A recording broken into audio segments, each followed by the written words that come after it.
How oligarchy actually works. Norway, 1976. A government inspector shows up at a small fishing company on the coast, asking to see the books. The numbers don't add up. The company's profits keep vanishing into a holding company in Luxembourg, which is owned by another company in Panama, which is owned by, as far as the inspector can tell, nobody. It takes years, but investigators eventually untangle it. This company, and dozens like it across Norway, had been quietly funneling profits offshore for over a decade to avoid tax. Not a handful of crooks, just how business gets done at a certain altitude. Here's the mechanic underneath it, and once you see it, you notice it everywhere. A government can only tax money if it can identify who owns it. So if you make ownership hard enough to trace, you make the money hard enough to tax. A fishing company in the 70s, a global bank in the 80s, and now, at a scale that dwarfs both, the richest people who have ever lived. Which brings us to right now and to Elon Musk's rocket company SpaceX, absorbing his AI company, XAI. This wasn't a small deal. SpaceX had been privately valued around $800 billion, XAI around $230 billion. The merged company was valued north of $1.25 trillion. Reportedly the largest private merger in history. Then SpaceX went public in one of the biggest IPOs the stock market has ever seen, raising roughly $75 billion. Within days, its market value climbed past $2.7 trillion. And almost immediately, SpaceX used its freshly public stock as currency to acquire another company, an AI coding startup, for around $60 billion, all within a few months. What strikes me isn't just the size, it's what's now sitting inside one company, the rockets that launch most of the world's satellites, including a huge share of US government and military payloads. Starlink, becoming critical infrastructure for entire countries and militaries, a frontier AI lab, a major social platform folded in earlier that shapes what a huge slice of the public sees every day, and now, public stock that works like a checkbook for buying still more companies. One person sits at the center of all of that, including, in this case, government satellites and defense contracts, meaning the US government itself is now dependent on this consolidated company. And barely anyone blinked. Because this is happening with a small handful of people, not just one, building the AI, owning the platforms that spread information, and sitting closer and closer to the people who write the laws. So here's the question for this video. What's the actual machine that lets extreme wealth turn into this kind of unaccountable power? And why does it seem impossible to stop, no matter who we vote for? Because it's not really about which party's in charge. Wealth at the top keeps growing every cycle, regardless of who wins. You don't need a chart to know this. You feel it. Rent outpaces your paycheck. And somehow certain fortunes grow by billions a year, seemingly without effort. Let's go find out why. Oligarchy. From Greek, oligos, few, and archi, rule. Rule by the few. The textbook version. A small council running a government instead of a king or the people. But researchers who study modern wealth say that definition is outdated because it assumes oligarchs need to formally run the government. Today, they mostly don't. The argument, extreme wealth isn't just a tool for buying power. Extreme wealth is power, automatically, whether or not it's ever actively used. If you have $10 billion, you've already changed the physics of the room you're standing in. Politicians want your donation. Governments worry about losing access to your rockets, your satellites, your compute. You didn't have to do anything. The power is stored energy, ready whenever you decide to spend it. So oligarchy isn't a government system. It's more like an atmosphere that exists alongside democracy, all the time. And the trap is picturing it as a few famous billionaires doing something flashy. That's the tip of the iceberg. The real machine is bigger, quieter, and mostly made up of people you've never heard of.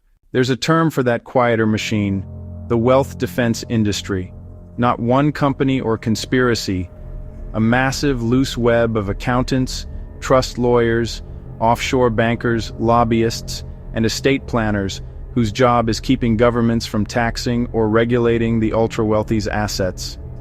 Every major financial center, London, Zurich, Singapore, the Cayman Islands, even Delaware, has built part of its economy around one service, making an asset technically exist while making it very hard to say who owns it, because that's the whole trick. A government can only tax an identifiable owner. Money in a trust, owned by a shell company, owned by another shell company, in a jurisdiction that shares no information. The government literally cannot find anyone to bill. And most of this isn't illegal. It's paperwork, built by smart, well-paid professionals who see it as a normal Tuesday. The scale is hard to picture. Researchers estimate $10 to $15 trillion sitting in these structures worldwide, and roughly $500 billion a year in lost tax revenue globally. Every year, gone into paperwork instead of hospitals, schools, infrastructure. Worth being fair here, the people doing this work mostly don't see themselves as villains. Ask what they look like day to day, and the answer is completely ordinary professionals who will tell you sincerely, "I'm just doing my job. If the laws were different, I'd do something different." Not a cabal in a smoky room, thousands of competent people, each handling one small piece of a puzzle, most never seeing the whole picture, which is, in its own way, scarier than a cabal because there's no one person to point at. Here's the layer that changed how I think about all this. You don't have to use the power for it to count. You just have to be capable of using it. Picture two billionaires. One spends millions killing a tax increase. The other never touches politics, just quietly pays their accountants. Under a buys elections definition, only the first counts as an oligarch. But researchers say that's the wrong test. Both are oligarchs, because both have the capacity to flip that switch. The second one just hasn't needed to yet. That gap between what they could do and what the rest of us structurally cannot is the real definition of oligarchic power. This is why a deal like SpaceX absorbing XAI matters more than a typical acquisition. It's not just two companies becoming one bigger company, and it's orbital access, satellite internet, frontier AI, a media platform, and acquisition-ready public stock, all consolidating into a single decision-maker's hands, right as those exact assets are becoming some of the most strategically important on the planet. The switch didn't just appear. It got a lot bigger. So how does this show up inside an actual democracy? There's a well-known study. Political scientists tracked roughly 2,000 US policy proposals over 20 years, comparing outcomes when ordinary citizens wanted something versus when wealthy, connected interests wanted something. When the public overwhelmingly wanted a policy, it barely moved the needle on whether it happened, statistically close to zero effect. When wealthy interests wanted something, the odds of it happening rose sharply. Does that mean voting is fake? No. And this distinction matters.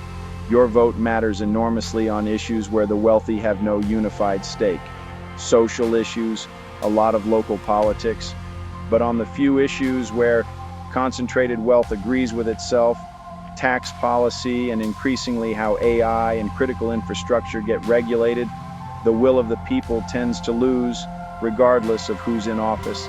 Democracy isn't fake. It has a blind spot, and that blind spot is shaped exactly like money. Why can't we just fix this? For that, we have to look at how democracies get designed in the first place. Because a lot of scholars argue this isn't a bug. It's baked into the blueprint. We're taught that spreading power across multiple branches prevents any one group from dominating. But historians looking at the actual founding debates, not just in America, across many early democracies, find a recurring anxiety that isn't, how do we stop kings? It's, how do we stop the majority of poor and working people from using their numbers to take our property? Some chambers were deliberately insulated from direct popular vote. Courts were built to override laws a majority passed, sold to us as neutral safety measures, but structurally also brakes on redistribution, the exact thing that most threatens concentrated wealth. So democracy and oligarchy weren't separate. They were co-designed from day one, and we're watching a dial slide back and forth between them, generation after generation. After a big enough crisis, a depression, a war, the dial slides toward democracy, taxes rise, wealth concentration drops. Then, over decades, the wealth defense machine regroups and it slides back. That happened after the Gilded Age. It happened again after the Great Depression. Crisis, reform, drift, repeat. Bleak, because it suggests real change only comes from catastrophe. But not hopeless, because the drift back isn't automatic either. It happens because people stop paying attention. The dial doesn't move itself. People move it. A few concrete levers came up repeatedly in the research for this video. First, ownership transparency laws that force companies to disclose who actually owns them, killing the anonymous shell company trick at the root. When these laws get quietly weakened, that's a direct win for the wealth defense industry, and something the public can track.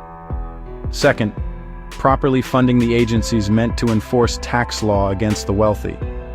Without the budget to fight an army of lawyers, enforcement drifts toward easier targets, regular people, small business owners, while the biggest fish are functionally too expensive to chase. The system ends up punishing people for being easy to catch, not for doing the most harm. Third, more structural. Taxing wealth itself, not just income, because a huge share of ultra-rich fortunes isn't traditional income at all. It's unrealized stock value, like the paper value created the instant a company such as the newly merged SpaceX goes public. That value sits there, growing, mostly untaxed, and can still be used as leverage, as we just saw, to go buy a $60 billion company, long before it's ever taxed as income. Fourth, specific to this moment, when one company starts controlling infrastructure, a government actually depends on launch capacity, satellite internet, frontier AI. That's exactly the kind of concentration antitrust and national security review were built to catch. Whether regulators are actually equipped to evaluate a merger like SpaceX and XAI on those terms, rather than as an ordinary business transaction, is itself a live, contested question. But underneath the policy, there's a story worth questioning too. That being extremely rich automatically means being extremely competent, and society runs better run like a business, by whoever's best at accumulating money. That's not automatically true. Accumulating wealth is a specific skill, not the same as understanding what a society needs or caring about people who'll never help your bottom line.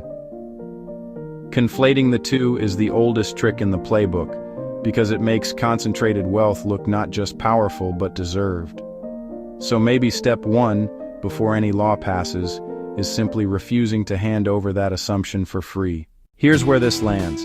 It's not wrong to get rich. Build something people want. Sell it. Profit. Fine. The problem is when a small number of people at the top play by a quieter set of rules than everyone else. Rules that are legal, technical, boring, and invisible by design. That invisibility is the whole point. It's not a smoke-filled room. It's paperwork. It's a trust lawyer's normal Tuesday. It's one company quietly absorbing rockets, satellites, AI, and a media platform while the stock ticker just goes up. It's a dial that's been sliding for decades while almost nobody watched. The fix isn't one election or one villain getting arrested. It's staying aware of the dial over years, so that next time there's an opening, and history says there always eventually is one, we're ready to push it. If this stuck with you, share this with someone who needs to hear it. Financial education is one of the most valuable gifts you can pass on. Like and subscribe, and thanks for watching.